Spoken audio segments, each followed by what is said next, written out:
Imagine a night so dark, so unforgiving, that a man could simply cease to exist. Not in the depths of the ocean or the vastness of space, but just a few thousand feet above the earth. Tonight, we unravel the chilling true story of the legend D.B. Cooper.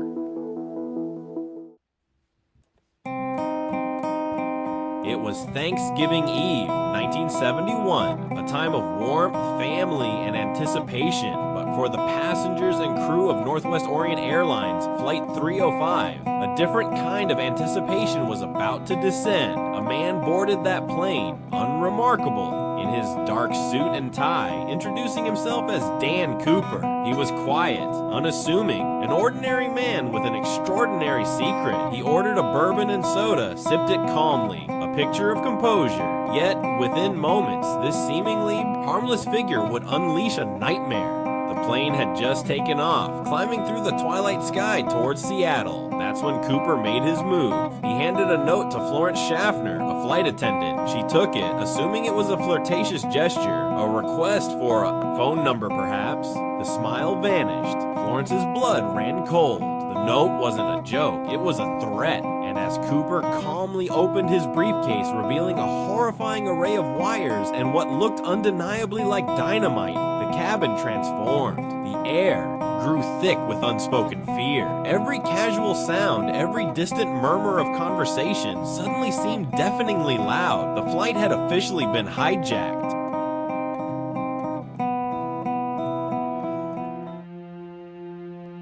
Cooper's demands were chillingly precise: $200,000 in crisp, unmarked $20 bills and 4 parachutes. He wasn't subtle, he wasn't panicked, he was a man with a plan.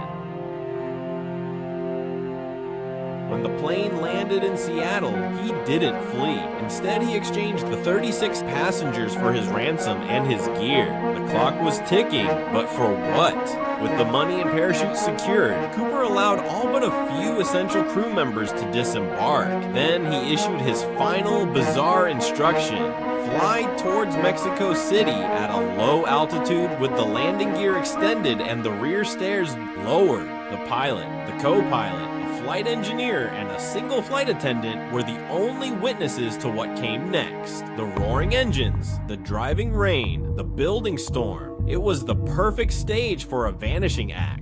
Sometime after 8 p.m. over the black forested wilderness of southwestern Washington, Cooper started his chilling preparation as the plane sped down the runway. He walked over to the 4 parachutes that had been brought to him and carefully laid them out. He took his time. His hands were unsteady and his eyes showed no signs of panic. He was choosing his destiny. Every click of a buckle, every pull of a strap echoed in the strained silence of the cabin. This was no ordinary passenger. This was a man preparing for the impossible. He cinched the straps tightly over his dark suit, the material of the parachute forming an ominous hump on his back. He was transforming, no longer just a well-dressed man, but a shadow about to merge with the stormy night.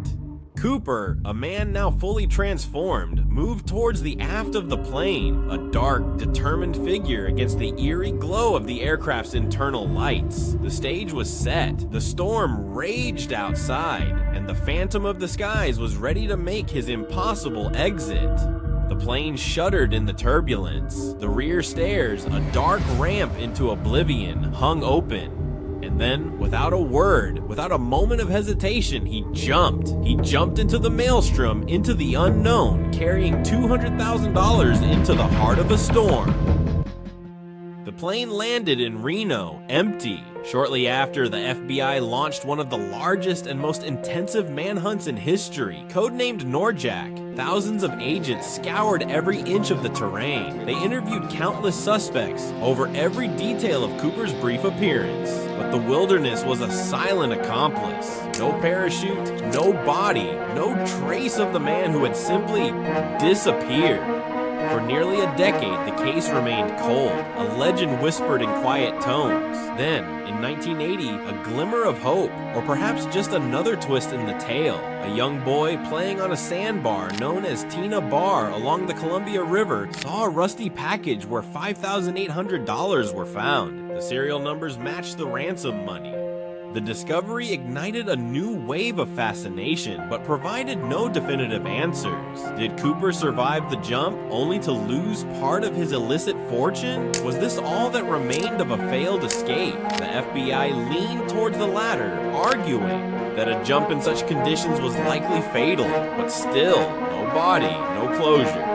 Decades have now passed. The FBI officially closed its active investigation in 2016, admitting defeat in the face of an impossible mystery. D.B. Cooper's true identity remains unknown. His fate, an unwritten chapter. Was he a master criminal, a desperate man, or nothing more than a ghost in the machine? The questions remain, echoing through the empty skies. The legend of D.B. Cooper stands alone, a testament to the enduring power of the unknown, a chilling reminder that sometimes the most terrifying stories are the ones that never end.